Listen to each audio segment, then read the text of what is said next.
Welcome to Sometimes There's Side Eye, a podcast about two friends having real and unfiltered conversations about dogs and people. Listen as we talk about our lives with dogs, training, behavior, share some laughs, and a whole lot of banter.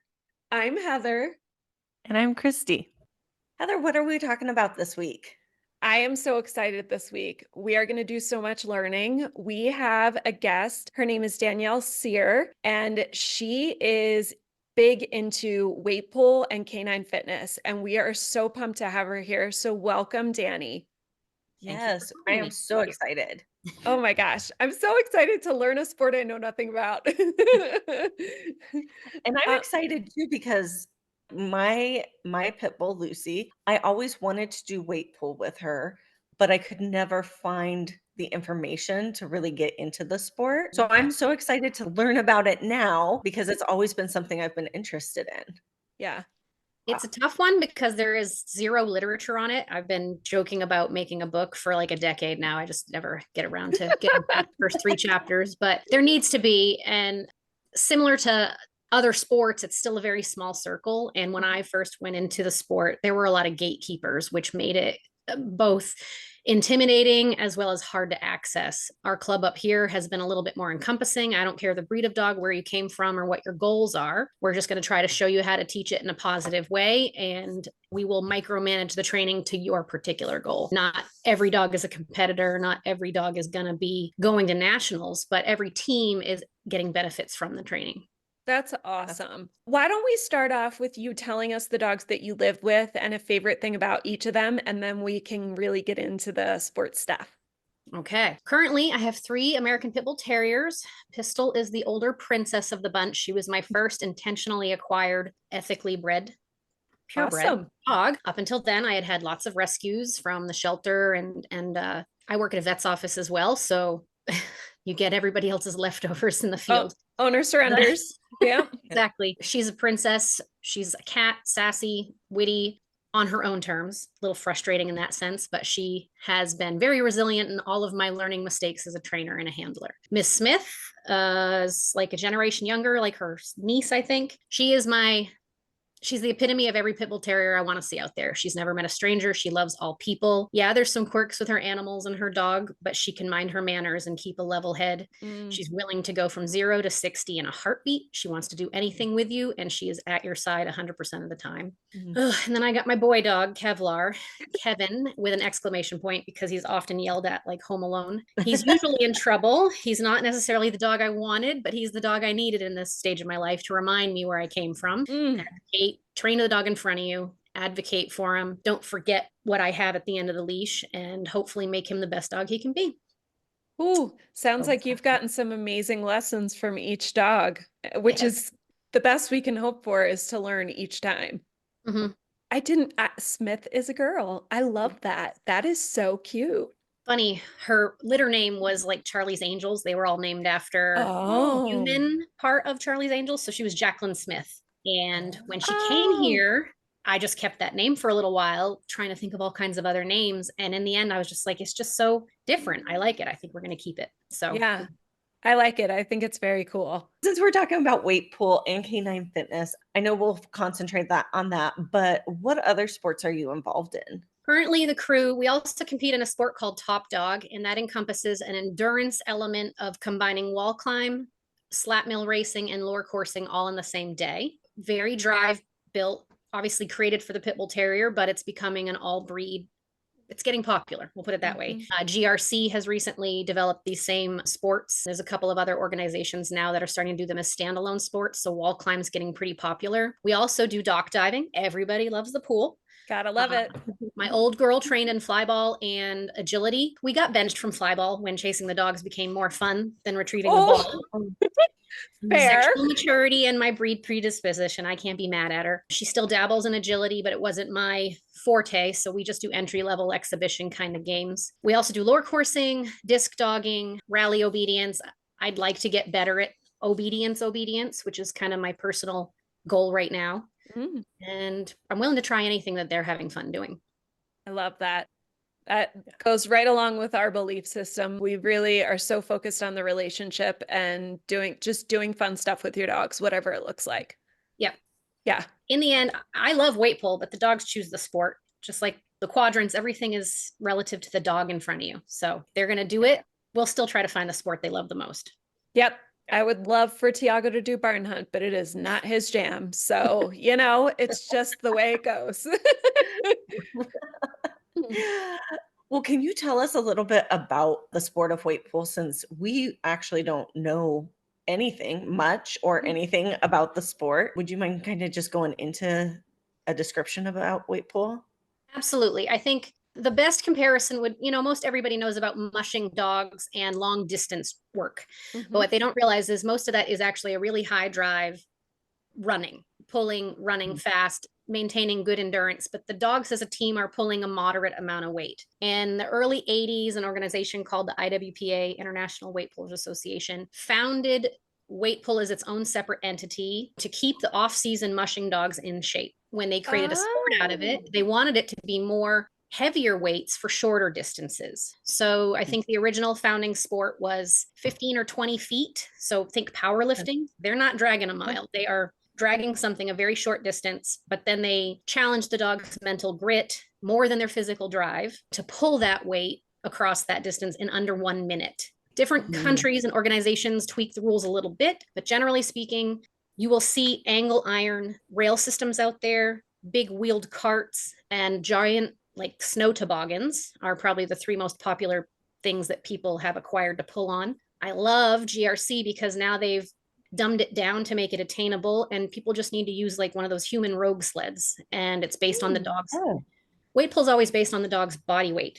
So your 17-pound mixie mix is not necessarily competing against your 90-pound American bulldog.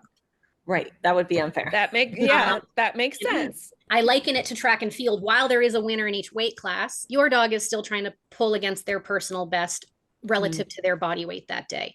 Competitively, there's several organizations out there, but they're pulling a designated amount of weight, 16 to 20 feet in less than 60 seconds. Wow. Okay. Most dogs are doing it in 6 to 10 seconds. When you see a dog pull for 45 seconds, after you've seen the 6 and the 10-second pullers, if you see a dog pull for 45 seconds to get from point A to point B, you really appreciate the grit and determination in some of the elite dogs doing the sport. With there's no compelling, there's no luring, there's no baiting, there's nothing. They have that was my question. Are you baiting? Are you luring? They're literally just doing it because they want to do it. Yep. They get mad about the pressure and they want to fight through it. This is Trin. I'm telling you, I need to do this with my French bulldog. Yes. She's such a bitch. I'm telling you, she would do this. Christy.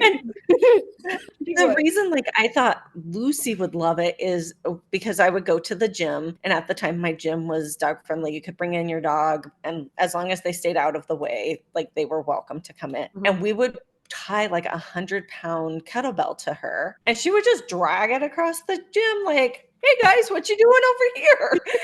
And she just loved pulling things. And I was like, oh, I would love it. But this was almost 10 years ago. So when I looked into it, there was a lot of everything I found was like baiting the dog, and it felt very I feel conflicted about that. I don't know enough about it to feel that I could train it ethically. There's a fine line too. Like certainly with puppies, we're going to use treats and food, just like you do pulling and leash walking. We're going to make it fun for them, straight lines, head down, slow moving. But when they're in their maturity and their adolescence has gone by, they need to be at a workable level of drive. They can't be in outer space, which is, I find actually my hardest dogs of transition are from mushing sports to weight pull because they have a big history of wanting to do everything fast, immediate gratification, and weight pull is not that. You have to slow down and step into the harness and feel the pressure and then use the muscles when it's needed, not necessarily take off at a full sprint. So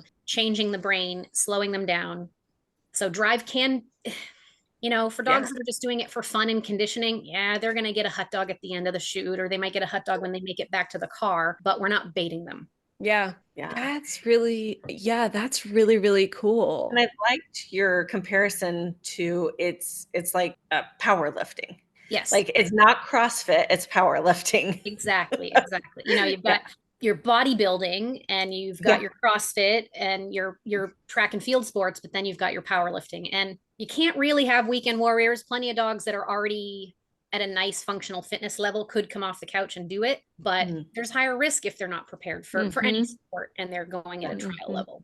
So then this is, here I go, not on the list. So then are you looking for, I would imagine you want your dog to be able to stay clear-headed, because if they get super frustrated, then we're crossing over into a really negative headspace, right? Yes, which is what I see with any sport. People throw their dogs into a trial and they're not ready. Unfortunately, you can poison the sport really, really fast. And you might make trialing suck. Like it's always stressful. They're always trigger stacked. It's never a good time. They always fail. But when they train at home, it's peaceful, it's happy. There's never any stress or trauma. So you've poisoned the act of competing, but dragging it home is fun and enjoyable. So we try to do that, obviously, the other way around. Most clients that are coming to me have never done it before, or if they've done it, they might be trying to fix something.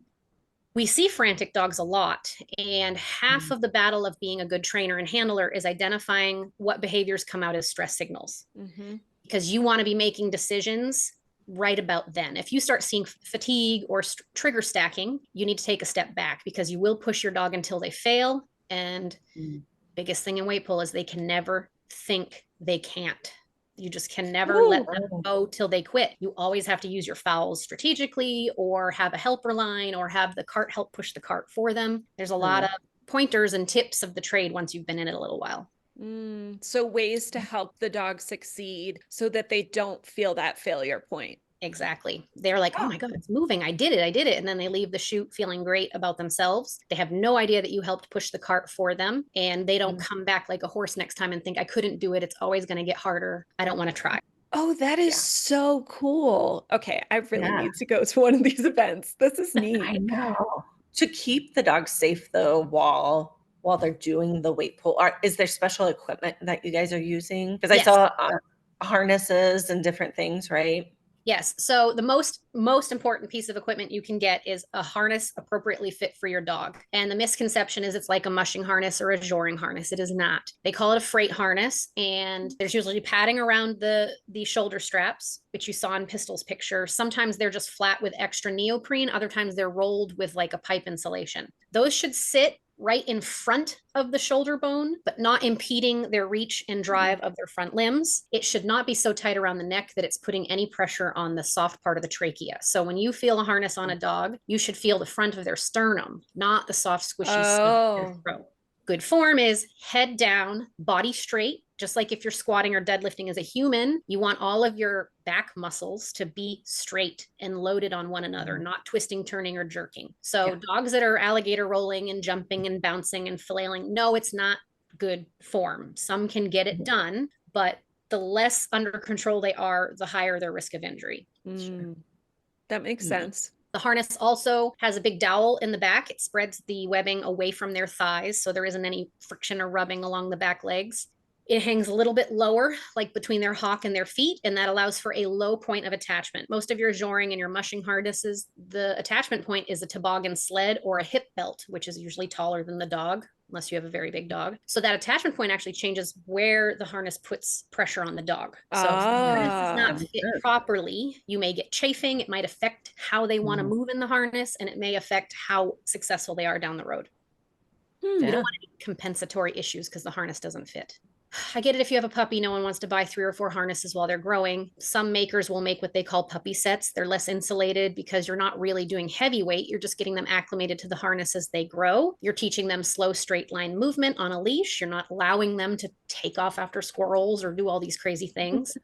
And then by the time they're done growing and they're really mentally capable, you add the weight and you start conditioning them to it. And then they're already ready to go because they are used to that harness and the fit and the feel. Correct.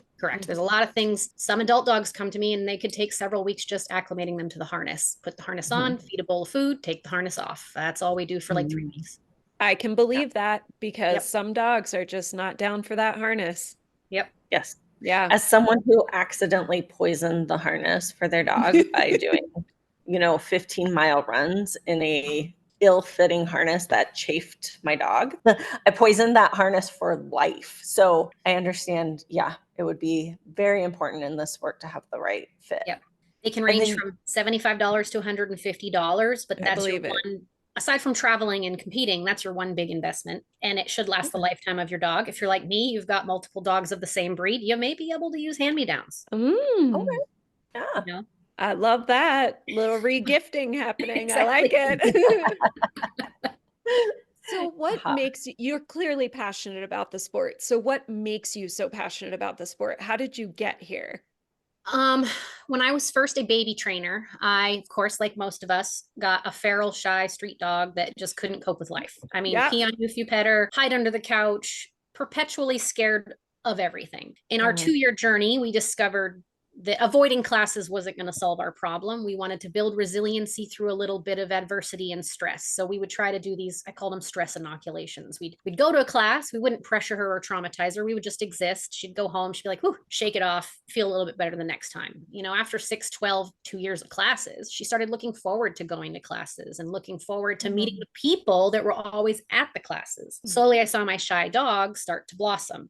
A friend and trainer of mine knew I'd had a little bit of background from weight pull, and I originally learned about it from Sue Sternberg. Used to have a lug nuts program in the inner city for inner city youth back in like 2004, and she would introduce young children and their dogs to the sport of weight pull as an alternative for being imprinted in dog fighting. And it was very inspiring for me at the time. So while Ryder wasn't ready for weight pull as a baby, as she got more confident, we started incorporating light drags. We'd go to the playground, drag a little bit of weight, and then play around on the swing set, agility, confidence building, that kind of stuff. And I saw my dog change. I can't put it all on weight pull, but weight pull made a very, very compounding effect on our relationship together.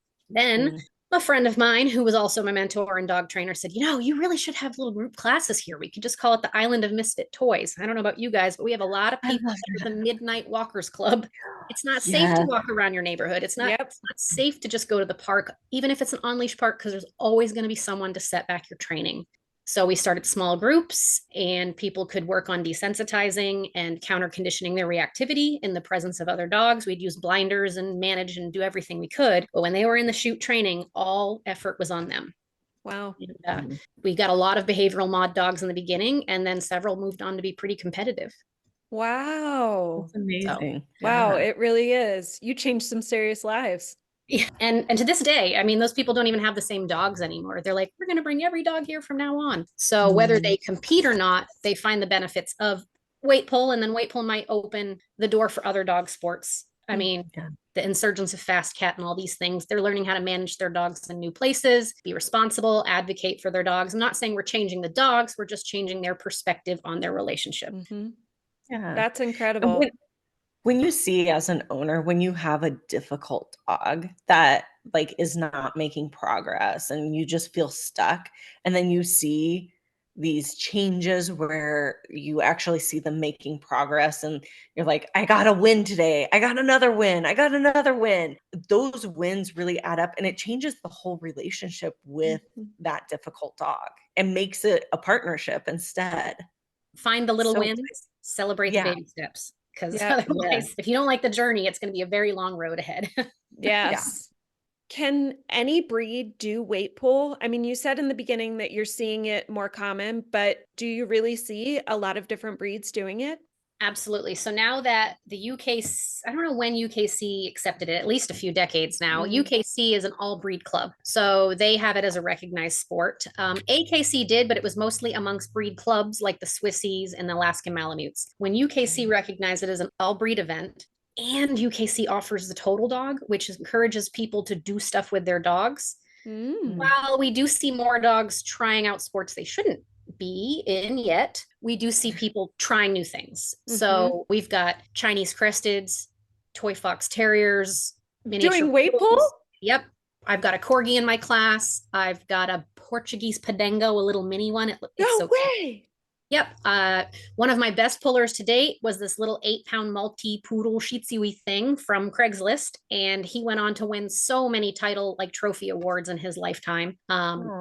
Oliver, the super duper weight pull dog, he's got his own Facebook page. You should check it out. Oh, yeah. Gosh, he's going on 14 or maybe even older now, but his heyday, he was a gritty little bugger. And if he couldn't move that weight, he'd look back at whoever was handling the cart with the dirtiest look, like, did you step on that or something? I can always move this. How dare you make it so I can't move it?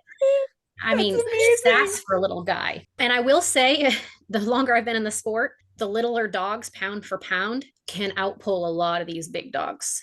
Oh, that's, do you Tends think to fail after 10,000 pounds? You know what I mean? is it center of gravity being lower, or I they think just are grittier? I think it's center of gravity and it's equipment per se. So the little dog can pull 100 times its body weight on a cart before the tires would ever get taxed. But a big dog, if they've got to pull 100 times their body weight, we're talking 10,000 pounds. So typically the air pressure in the tires or the rails start to lose their lack of resistance and things start to just compound. That makes sense. So they now have divisions. So your little dogs will have like a 35 pound and under division and a 75 pound and over division, and then our middle weights in between. So do the little dogs then have their own special carts, or is it the same cart? In UKC, they do start on a littler form. We have to have like a little 45 pound cart, but if they're competing and they have been training, most of them are starting right on the big equipment. Okay. Wow. And the difference between being entry level is a 40 pound dog pulling 10 times its body weight, so 400 pounds, and an 8 pound dog pulling 100 times its body weight, which could also be, 800 pounds or something like that. So you can be competitive in weight pull and never really push your dog to a point of injury or what people consider really stressful. There's lots of people that just dabble in it for fun. Ryder, my little shy girl, she got that UWP. We never got more than 5 points pull. She was having the time of her life, wagging, looking at people, enjoyed the camping trips and the road trips and the fan club that she developed. That was what mattered to me. That's what it's all about. I mean, honestly, that's what it's all about. Yeah. Wow. That's so all breeds. Cool. Even whippets and Italian greyhounds I've seen over the years. Obviously, you've got a lot of pit bulls, malamutes, pulling breeds, but if you're in a venue where they are all breed, you will see lots of breeds try it out. French bulldog? Yes. There's actually one in Indiana that whoops everybody's tush. Yeah. There you go, Heather. Seriously, I could see her doing it. She is stacked. I mean, I do always elaborate a sound dog to start with. Now, that doesn't mean orthopedic issues, but I won't work with heart conditions or spine conditions or eye pressures, those things. Yeah. Blood pressure matters. So no, she's from an ethical breeder in Canada, and I went to that breeder because she has a long line of sport dogs with just slightly extended snouts. So she's living in Arizona and laying in the 108-degree heat and not panting. And I'm like, girl. So yeah, but she's got a really sporty, leaned out body like her mom. And I think about it. I'm like, dang, like this could be until she comes and stays with Auntie Christy, and then she gets fat. a less leaned out body. Yeah, and then she comes home and she goes on a diet. I mean, think powerlifting. They can still do the thing a little bit over. They're not going to be bodybuilder size. But she really does have a lot of, like, I picked her because she has a spark. She's got like a spice to her. So that's why I picked my boy dog. Oh. Yeah, I hear you. I asked for it. Who can I claim? Same. I literally flew to Canada to look at the puppies. I picked her. I'm like, what was I thinking? Am I getting too old for this? Or is this dog really that much worse than all my other dogs put together? Are they just really kicking my ass? I think I got spoiled by 2 really easy puppies that totally fluffed the entire puppy raising. It went away. I've had bad puppies before, like puppies that just made me rip my hair out, but 2 easy ones in a row it clouded my judgment. It makes you feel like you're so good. Like you're beyond great. Like I am a puppy whisperer. I am so amazing. And then the universe just throws you one for good measure. I'm really good at building drive, not so good at putting the cap on it. Oh yeah, that's a fair point. That's a fair point. So what attributes do make a dog good at the sport of weight pull, since we're kind of, aside from breeds, attributes? If you're a good trainer, you could, brainwash any dog into doing this sport and really loving it. A lot of hardcore, like old-fashioned weight pull trainers, they don't want to waste their time with dogs that don't have a natural affinity to it. But the more pet people we get involved, the more I've adapted my training to accommodate them. I will say we joked about the dog that 6-month-old puppy that the second it feels tightness on the leash, it wants to lean into it without even, I think it's compulsive, like it's subconscious. They don't even know they're doing the opposition reflex. The dogs that like to do a lot of like face-to-face wrestling and like fight through pressure, I think those dogs are natural at it. The spicier French bulldog sounds like it might actually be perfect for it. But we get some soft little shy dogs. I've had a boatload of, since my girl tried flyball, we have a lot of crossover in our community, and I've had a lot of flyball students come over to me to do strength and resistance training as a cross training effort for flyball. And your herders are a lot different than your bulldogs, as you know. They're very spatially sensitive. They're very distraction sensitive. And once you can flick that switch and show them that they're actually allowed to do this in this context, they become little monsters. It's so nice to see the spark shine in their eyes when they're like, yes, I was able to fight through that, and it became rewarding for it, versus just kind of always being natural at it. So you're like redirecting that herding instinct into a drive forward. That's cool. And I could be humanizing this, anthropomorphizing, but I see the sense of accomplishment when they walk away from the shoot. They're like, did you see that? I just did that. You know, they're super proud of themselves, and that builds their drive to come in and want to do it again and do it again and do it again. Yeah. It's like this built-in reinforcement. But and I think what was that? Toning them down, because you can't use the same kind of drives you use in flyball or disc dog. And I think anyone who's done sports with their dog for fun, for their relationship, has had that moment where their dog's like, hey, did you see what I just did? Like, I think everyone recognizes that, where their dog is proud of themselves for what they just did. Yeah. I've had puppies that Pistol, when she was, I don't know, 4 months old, we put the harness on her and she was running me, like taking me out at the ankles. I was like, okay, we need to figure out a way to slow you down, because we should never be encouraging sprinting in the harness. And this dog just wanted to take off like lightning. And to this day, if you put a walking harness on her, it's not to be polite. If she's wearing a walking harness, it's because I'm allowing her to pull me. And she feels any friction at all just because I shifted my weight. She just powerhouses into it because that has been reinforced for her. And clearly it's biologically fulfilling for some dogs, because some dogs don't take any training at all. It's just natural for them. Yeah. This is a really neat sport. All three of mine are related, and they're as different as myself from my two brothers. And that is also infuriating. Because you have this romanticized version of line breeding and knowing what to expect, but even within those expectations, they're so different. Yes. Their motivators are different. They've got quirks that are similar, but Lord. We talk about it like we've had 3 Rottweilers. We had a Rottweiler from a backyard breeder before I knew anything. We had a Rottweiler from a rescue. And then we have Tiago, who is ethically bred. And while the attributes, they're very, across the board for the breed, they are all different personalities and different dogs. And then we as people, I'm a completely different person and trainer today than what I was in 2003 when I got Link. So of course, right, as we get these different generations, the output is going to be different because everybody in the scenario is different. But I think that that's also, I mean, it can be frustrating. Like we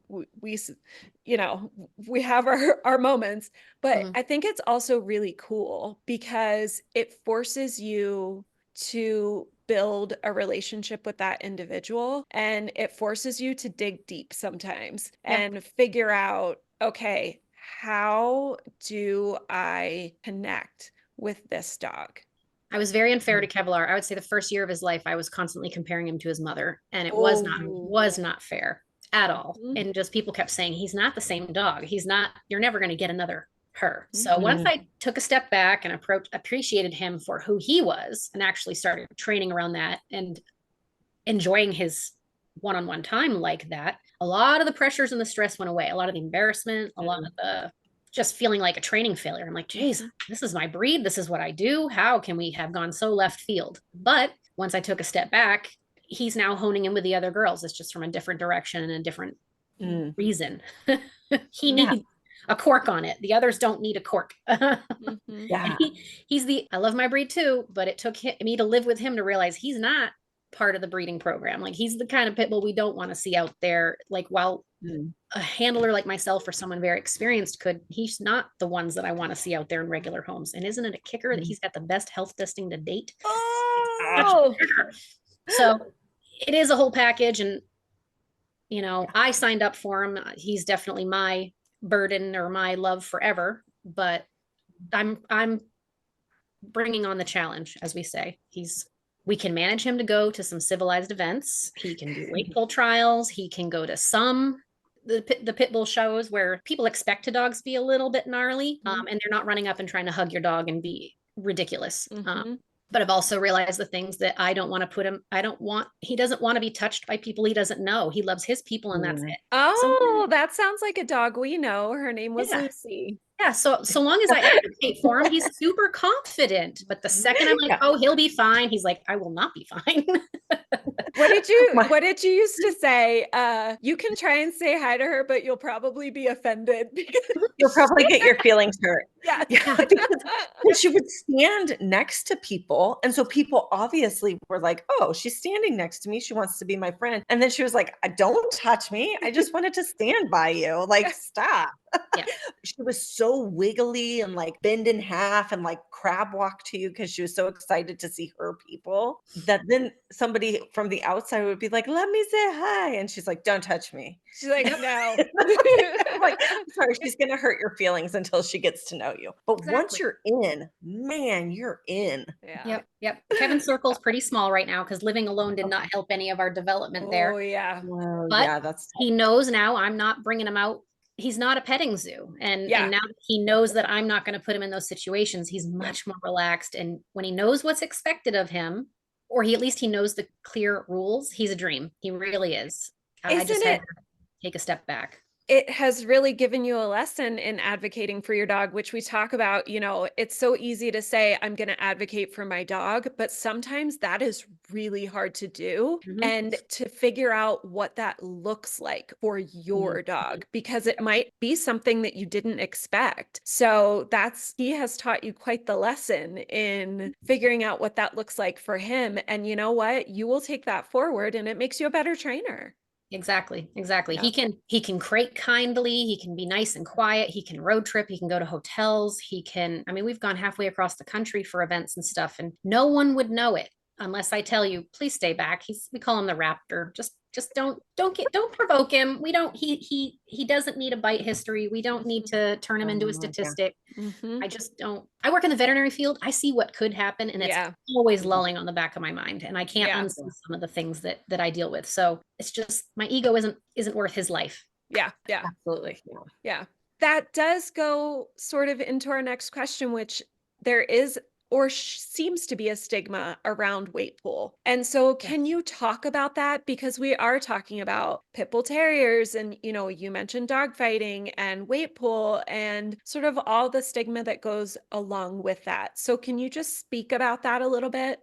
So despite the Malamute Club founding the sport in the United States in the 80s, I know that the stigma with weight pull is fighting dogs. Long before it was a sport, it was just a form of exercise. And similar to the slap mills and the spring poles and all the part sticks and things, everybody associates that with dog fighting. True.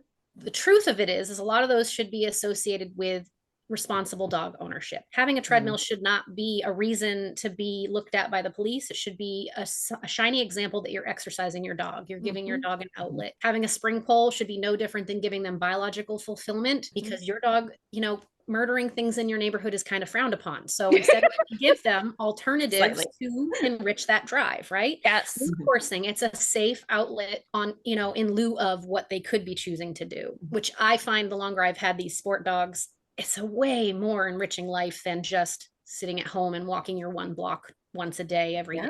I just don't find that to be very fulfilling for the average dog. Yeah. So a lot of people do associate it with dog fighting, which makes me very sad. I think that the more these tools are being used, these sports and tools are being used by more responsible, positively associated clubs and communities, like police officers are using slap mills to exercise their dogs. More and more rehab and training facilities are getting slap mills and treadmills just to exercise dogs. Shelters are getting slap mills. Yep. Jack with all that GRC and was it training through play, or there's a lady down in Florida, I can't think of it right now. All of that has helped these dogs become better beings, not just dog fighting. So I think we can do better. We always can. And with any sport, there's always people that are training them incorrectly. They're definitely injuring dogs. And I don't ever want to dumb that down, but I do want people to know that's not the normal. Yeah. Then the other horrible connotation is that we're forcing them to do it. I always encourage those people, if they're being open-minded enough, to please, please, please come to one of our events. Watch these little dogs drag their owners into the chute. And then the second they're put on the ground, they're just dragging like little freight trains trying to get out of the way. And then as they are getting unhooked, they're looking at their fans and wagging their tails and so proud of their accomplishments. It's not something we're making them do. Beyond those two connotations, your clubs are what you make of them. And like any sport, you got to find a good fit. If places are giving you the heebie-jeebies, just don't go there. You don't. Yeah. There's other ways to get the information you need. I will always outsource. I'll try to figure out an area near you that might be training. I've done virtual training before. We're kind of limited on that, especially if you don't have an already broad mind of dog training or behavior. But we've made some great strides with people that are nowhere near any clubs, and we're just doing it for fitness or for conditioning, things like that. So don't believe in what you see and what you hear without experiencing it yourself. Yeah. And there are bad trainers and there are good trainers in every sport and in just pet home training as well. So, I mean, I think that's something to always keep in mind. Like if you go to one and you're like, wow, this is shady. Don't go back. Go find another one. Get recommendations. We are not created equal, and trust your gut. That's what I tell clients. Just don't. The whole point of trying a sport out is something that you and your dog can both enjoy. And if there's anything less than that, walk away. Yes. I completely agree. Well, and we talk about it. Dog training is pretty much unregulated. So you really do have to do a bit of legwork and then go into it. Like you said, trusting your gut. If you feel like it's not good, just walk away and find someone else. Even credentials and stuff are great, but word of mouth is one of the best ways that we've gotten such a good community up here. So yeah, I agree. I mean, honestly, I train puppies and I don't have any formal credentials. I've taken a million courses. I've trained all my own personal dogs, but I don't have any initials at the end of my name. But my Google reviews are real good. And I mean, it counts for something, word of mouth counts for something. So sometimes I'm still reluctant to call myself a trainer. I just call it a jobby because it's not my full-time gig. Same.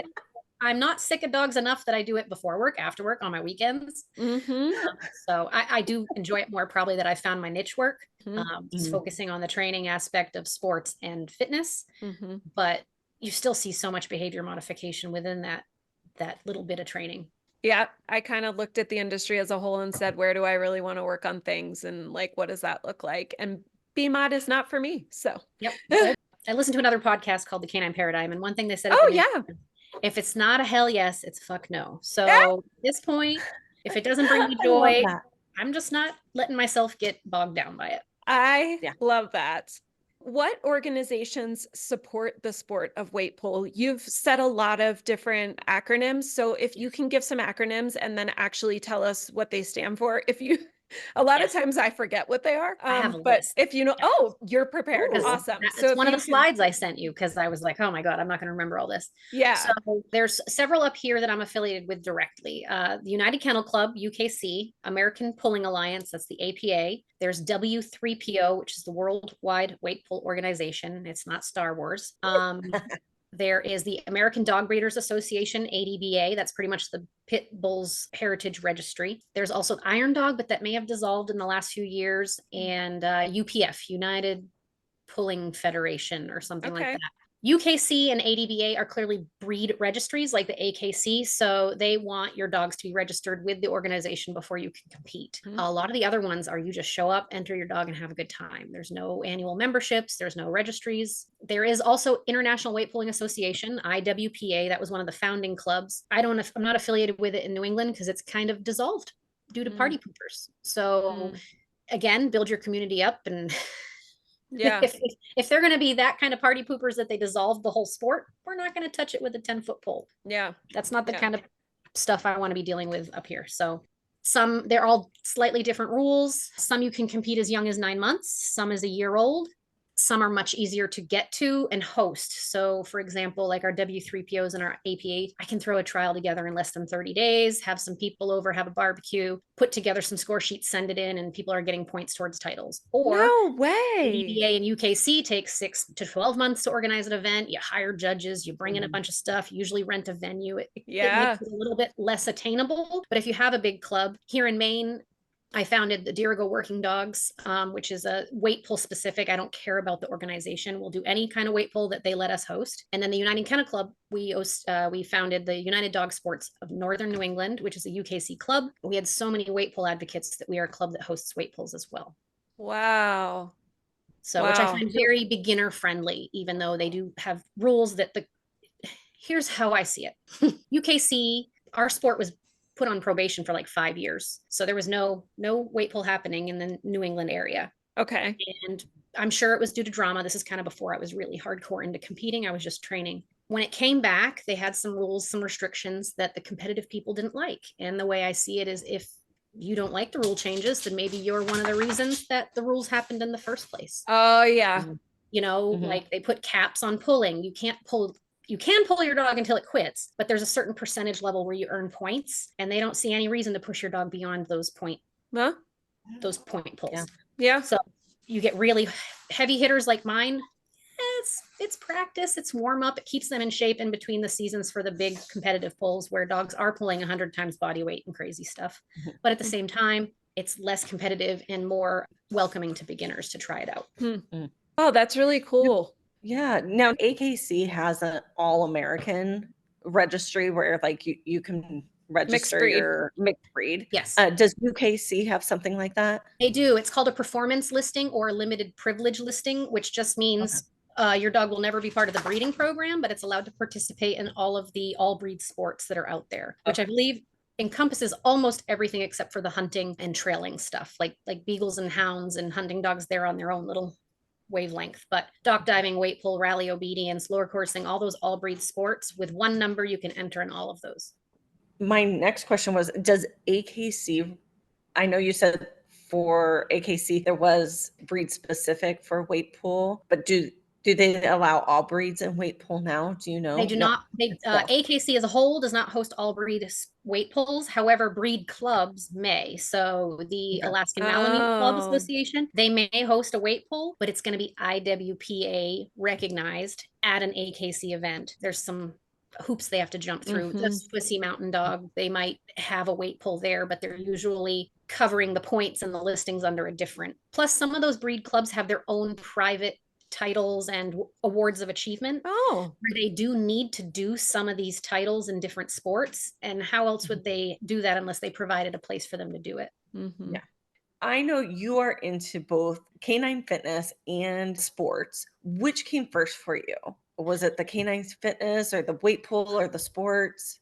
So being in vet med for almost 20 years now, I've always had at the office, I always loved lame dog workups, doing gait analysis and x-rays and things like that. Once my weight pull class started, weight pull came first primarily, and I already had really big athlete dogs. And I'm watching dogs come in injured left and right because they're weekend warriors or they're overweight or they just did something stupid in the yard. And with my weight pull dogs, I actually started designing programs, kind of just took some of my human fitness program knowledge and applied it to their strength and conditioning. And then the pandemic hit and I thought, well, what else am I going to do in the next few months? And I'm bored out of my mind. There's no training happening. There's no traveling happening. And the canine conditioning program became available and they were 100% virtual. I developed my own case studies. I'd go out and hunt people down and their dogs and different breeds and ages. And I got certified in 2022 after finishing that program. So now I'm not only just doing canine resistance training and that kind of conditioning, I'm trying to condition the all-around dog. So I get the flyball dogs and the agility dogs and some of the show dogs that just want to build a better rear or better muscle memory in the stand for exam.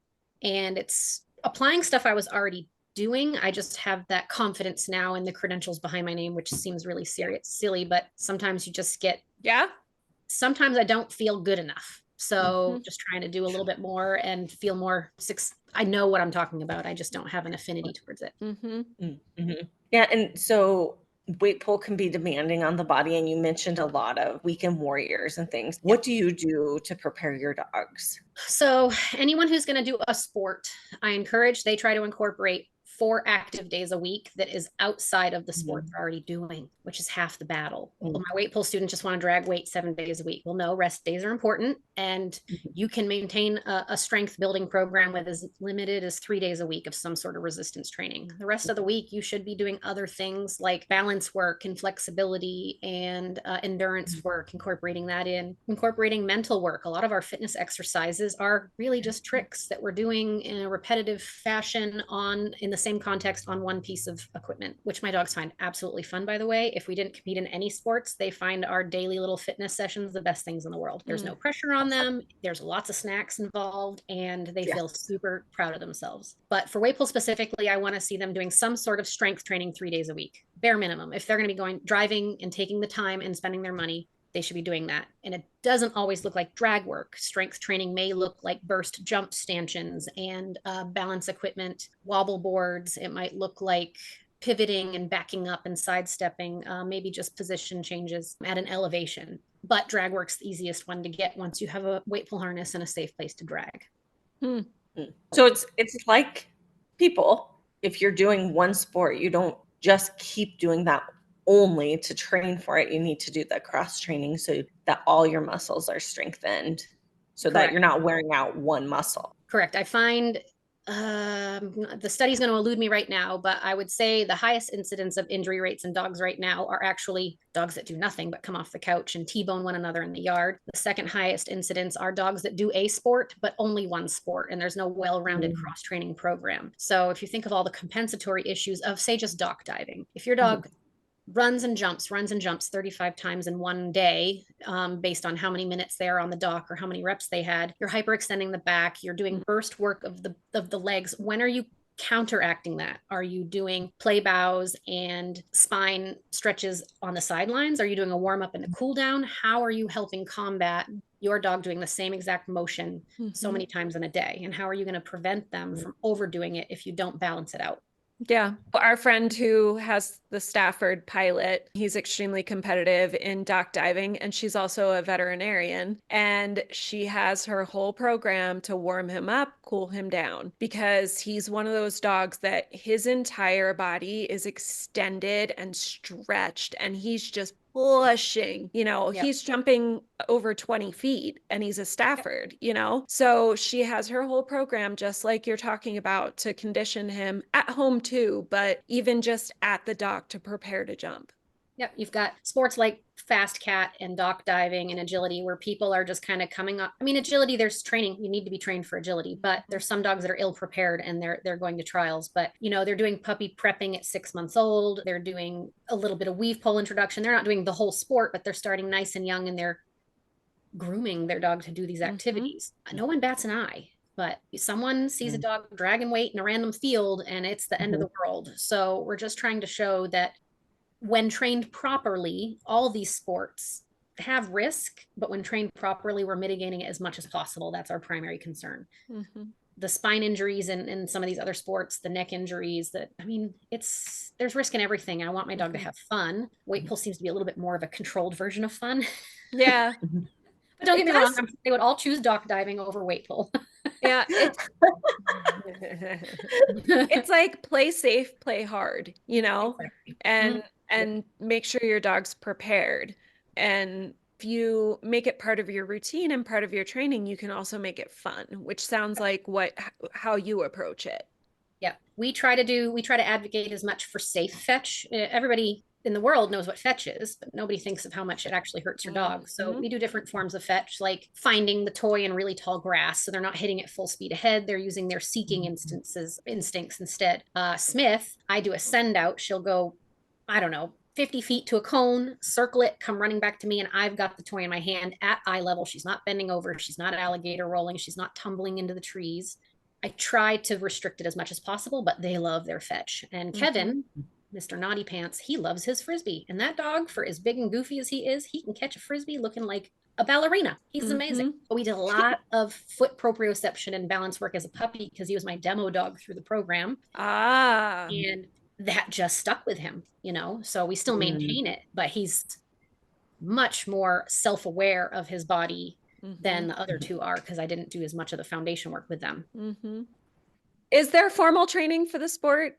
So the most common form of training for weight pull is what we phrase drag work. It is not, despite what people think, getting in front of the same equipment that they compete under and dragging that 3 times in a week. That's trial prep, but that is not your day-to-day training. What keeps dogs honest is dragging constant friction, which is a little picture in the email that I sent you. It has, we're talking human sleds, like the Rogue sleds where you can put your typical 10-pound or 5-pound weights on them. Some dog people made these custom sleds, chains lying around, tires, junk. Puppies, a lot of times will just save a 1-gallon jug of milk, put a couple pebbles in there and have that dragging behind the dog for a couple weeks. So they don't care about anything behind them. Noise or anything like that. Yeah, some of your desensitizing work isn't even for the weight. It's for the distraction and the conditioning that you're trying to do. And then once you're established, you've got your functional fitness, like your baseline weight. So I don't know, we just got done a big season, so it's not as hot as where you guys are, but Maine's not supposed to be 90 degrees, okay? I live here because I don't like the hot. I like the snow. But we won't do a lot this next month because it's going to be too hot. If we do anything, it's going to be they're moderate to lightweight for longer distances, dawn or dusk, just to keep them in shape for the off season. We find a cathartic field where we walk around in the morning, watch the sun come up. They might drag a mile. They don't always get along, so now I do one dog at a time. Or at home, we might just do short little 50-foot drags. Say, think fitness, 5 down and backs. Take a break, 5 down and backs, take a break. Then we'll play fetch as the ultimate reward afterwards. You want to avoid fatigue. You don't want to create bad habits. And what you're trying to practice is them getting to a comfortable body position of natural form and then building muscle memory within that form, which is, you see in a lot of photos, straight back, extended rear legs, front legs reaching and head down. Chest bumping only gets you so far in weight pull. I feel like my kettlebell coach would want to combine our workouts with the sport. Okay, 5 down and backs for the dog and then 5 down and backs for you. Yeah, one of my CrossFit coaches was like, "Oh, can you design a program for my dog?" I was like, "Yes, I can." That's really cool. I like it. That's fun. Another form of popular training is a carpet mill, which if you're not familiar, you've got your dog-powered mills. Your slat mill is typically 100% horizontal. They're running on a level surface and the slats move under them. They can stop and they can go. A carpet mill, because it's rubber or Berber carpet, has a little bit more resistance and it's at an incline. And so partly their body weight moves it, but their muscles have to keep it moving. So if you've got someone that likes to go, a carpet mill is going to give you some of that resistance training without needing to do a mile in the backyard. So we might use our treadmills a little bit more in the hot summer or the really cold winter. Bitch needs a carpet mill. And they're so much easier to get than a slat mill. Heather, can you get one of those and then I'll just bring my Foster over to you? Yeah. Seriously, bitch needs a carpet mill. I feel like that needs to happen. I don't know where the hell I'd put it, but she'd love it. I bet she'd love it. I bet she would. During the pandemic, Smith is my perfect, beautiful baby angel, but during the pandemic, I loved her a little bit less. Like we no longer were doing classes 5 days a week and we weren't traveling. And I didn't realize how much she relied on that to be a good dog. Oh, yeah. And then her off switch was gone for like the first couple months. And because she's constantly like this.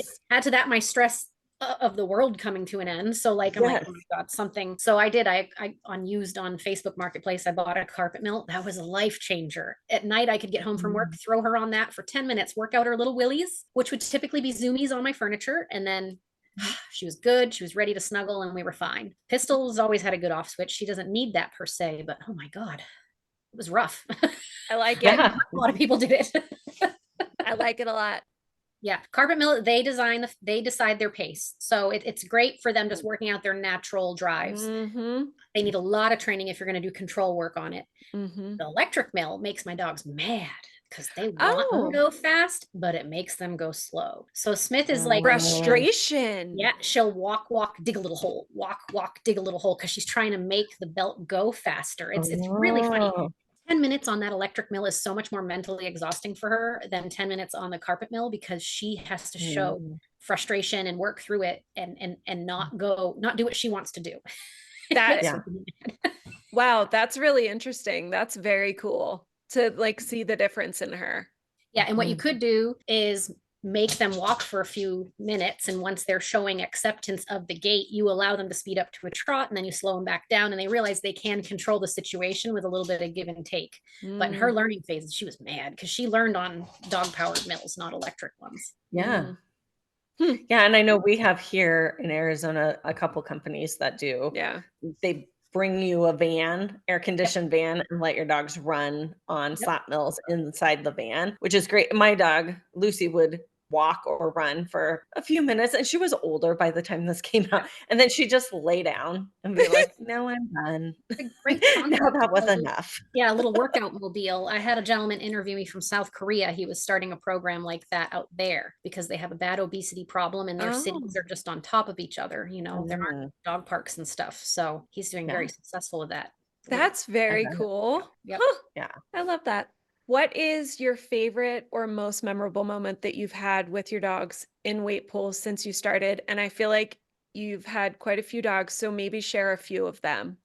First one was that old girl of mine, my feral girl that enjoyed going camping and going on these road trips. Because for us, the closest pools were 3 hours away. So it was a weekend trip. We'd go, we'd camp, we'd hang out, we'd barbecue with friends. And she was like, yay, my pool. When she earned that first title, I'm talking 8 times her body weight, which for her, it was the empty cart, you know, but just the fact that she did it in a setting where there were people watching her, there was so much pressure and work that she had to go through. I cried. It was a great achievement. Oh. It was never a goal, but when she started doing it, I was like, oh, let's see what we're capable of.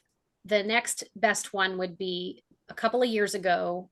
I had been feeling like no one's going to consider me a halfway decent trainer until I bring my dogs to a competitive level of like a nationals or a championships. But traveling to these events and there's so much ego and drama, I like to stay disconnected from that. I don't want it to ruin what I'm enjoying. Well, a friend of mine decided to keep me awake and road trip with me and maybe keep me grounded. And we went out to a nationals event. We hadn't been doing much training because I really wasn't going to go.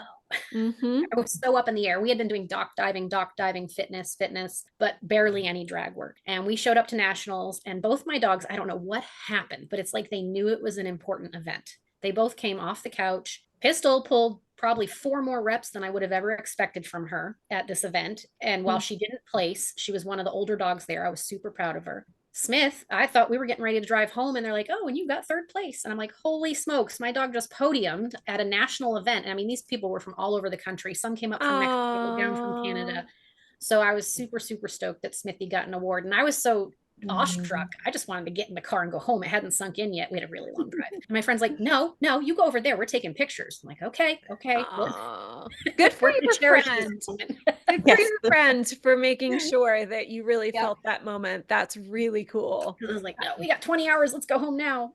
And it was a super stressful road trip. It was just, oh my God, it was the icing on the cake. It definitely made it. So those were just some really good achievements. And in between, there's been more great moments just in our training than even in just competing that make it the entire journey worth my while. We'll put it that way. Yeah, you know, a lot of the conversations we've had in this series, one thing that has been coming through, and we want to remind people, since we have a lot of people who know nothing about sports who listen, or a mix of people, is that just because you train for these things and do these things with your dogs doesn't mean you have to compete. A lot of the beautiful moments are in the training. Yep. Christy never competed with Lucy, but she had so many beautiful moments that we reflect on. Yep. Yeah. I'm going to steal Michael Ellis. He quoted himself many times, but he said, look, it's a journey. And if you're in the dog training world and you don't appreciate the actual training, you only want the end result, you're going to constantly be frustrated and you're never going to, you're going to burn out. He said, take a step back and enjoy the ride, enjoy the little moments. And my dogs love their fitness sessions. Clients can't appreciate that every meal for us is an excuse to do something fun. And even if it's taking 5 minutes to work for half of their bowl of food in the basement, they'll do little tricks or they'll do their fitness exercises or we'll do some obedience, whatever we're working on. Here's a fun story. So Smithy was bred. She made my demon spawn. It didn't work out how I planned. I love him to death, but it's her puppy. When she was pregnant, Kevin is her puppy. Yes. Okay. When she was pregnant, she was like, well beyond, she was like the last week. She didn't want to eat anymore. And it was freaking me out a little bit. I was warned this was going to happen, but I was kind of freaking out. So she wouldn't touch the bowl of food, whatever. Well, I went down in the basement. She got super excited. That's our training room. She went down in the basement and I had her do a couple silly tricks and I gave her a kibble and she took it. And I was like, all right, well, let's see how far this goes. She worked for the entire bowl of kibble. And she was like ready to give birth? Yep. She worked for the entire bowl of kibble because she wanted to work for it. She would not eat the bowl of food just sitting on the floor. So for the last few days, we would do silly little things in the basement for her to get small portions here or there. So I knew she was still eating despite being ready to pop. There's a word for it. Can't think of it right now. But yeah, for dogs that would rather work for their food than just be given it to them freely, it's a really funny story because I never believed it would happen. And it was her to a T. I mean, sure does speak to your relationship with her, though. Yeah. Yep. Yeah. And I could have probably been given her styrofoam and she wouldn't have cared. It's just there's so much positive association to that relationship, like you said, to that habit that we've created. That's beautiful. It is. So if people are interested in the sport, what should they do? So I encourage people to I caution social media because there's lots of groups and forums out there. I'm not even on them because it's a little mind exhausting. Find some clubs in your area or reach out to other trainers in your area and see if there's a network you can find through word of mouth. Don't just go to the first place you hear about, although it might be the only place you have. We aren't all created equal. There are some clubs out there I absolutely wouldn't recommend, but if you've got a good head on your shoulders and you're in it for your dog and not for the result, you can still go to some of those trainers and learn from them. Just advocate for yourself and your dog. Weight pull is pretty intuitive. You're not forcing them to do anything. You're just walking them on a leash in a nice straight line. So if anybody's crossing that line of being compelling or compulsive or anything like that, it's going to do one of two things. Either shut your dog down and they'll never be successful, or it's going to leave such a horrible taste in their mouth that they may do it for them, but they're never going to do it in a necessary situation. So take a step back, think of it, approach it more as a fitness goal and just a fun little outlet at home, because I think most of my clients enjoy that more than the trialing. It's just going for a walk with their dogs, and instead of their dog dragging them down the sidewalk like they were 2 years ago, now they're dragging 35 pounds behind them in a nice harness. They're walking nicely. They're having a good time. They're enjoying the local land trust, and it's not stressing them out. So that's how I start virtually with a lot of folks, is first get the harness and then start with just your basic drag work at home. So if you can't find a club nearby, or you can't find a trainer that knows anything about what you're talking about, see if you can find one that's willing to do things virtually and go from there. If you're going to start competing and training, it's going to be like sport club, where you might be expected to drive a bit. Those Western states are really big. I drive an hour and 20 minutes for barn hunt one way. Yeah, our closest events were 3 hours away before we started hosting our own trials here. But I know my breeders in California, and it's not unheard of to drive 9-10 hours to go to a weekend event. Now, I don't want you learning at those weekend events, but just know that that's what you'd be working towards. Yeah, if you decide you want to trial. Yeah, it's not in your backyard necessarily, and your demographic does matter. Yeah. But anybody can train it at home and find nice, safe ways to keep their dog, even if it's just to keep their dog in shape or to give their dog a healthy outlet that's in a safe situation. And this is not in our questions, but do you have a recommendation for books or resources for maybe the person who is looking to do this at home, but also wants to keep their dog fit to try to avoid injuries? Because I think naturally not everybody is like, oh, to counteract this long jump, I should do play bows.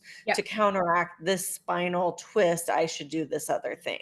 Yeah. So with that, I do still recommend reaching out to credentialed fitness trainers in your area. Now, not all of them know about weight pull. We're still kind of trying to grow the sport. Some rehabbers know about it for recovery and strength building post surgeries. However, they should understand the concept of conditioning enough that they can help you design a program around what your personal goals are with that dog. There's no literature yet on it. I think the only literature that even mentions weight pull is like a 1990s version of physical therapy for dogs. And it's like one sentence is all it says in there. So some people might even do bungee work in a doorway with a harness. So you teach them to fight the bungee and then relax, fight the bungee and relax. It's still resistance training, and it's very similar to weight pull, but it's not the same exact thing. So finding credentialed fitness instructors. Most of us do offer fitness programs that are virtual. It's quite the questionnaire. And so long as they they're within your state guidelines. Like I can't give medical advice, I can't give massage advice, but I can give fitness advice on a sound, otherwise cleared dog. We can design programs for you. I've got a client in Florida, a client in New York, and some do weight pull as a sport, but they also do a bunch of other sports. So I had to make a well-rounded program, not just in strength training. And we'll be linking to you in the show notes for anybody who is interested. If they listen to this and they're like, you know what, I don't need to go anywhere else. I really like her, which is kind of how I'm feeling. But yeah, we'll link, to all your information so that people have a way to get in touch with you. Excellent. Yeah. Oh my goodness. This was amazing. This was so great. Like so much amazing information. Thank you so much. I'm so glad you had me, because there is not enough positive light on weight pull, and there's just so much, nobody knows anything about it. So until people get their feet wet and learn about it, it's still, like I said, maybe there'll be a book someday, but it's not. Danny's going to be writing a book soon. I know, right? Oh my gosh. It's just sitting on my computer, like 72 pages of God knows what. So I got to learn how to do that stuff. But yeah, there's just no literature yet. But I think as fitness becomes more popular amongst canids as well as horses, we are going to see a bigger growth in some of these sports that are both biologically fulfilling as well as considered forms of exercise and fitness. And I love that. And again, straight, like dogs shouldn't be running in a harness, unlike mushing. It's straight, slow walking. That is safer than most of the things your dogs are choosing to do in the backyard. That's true.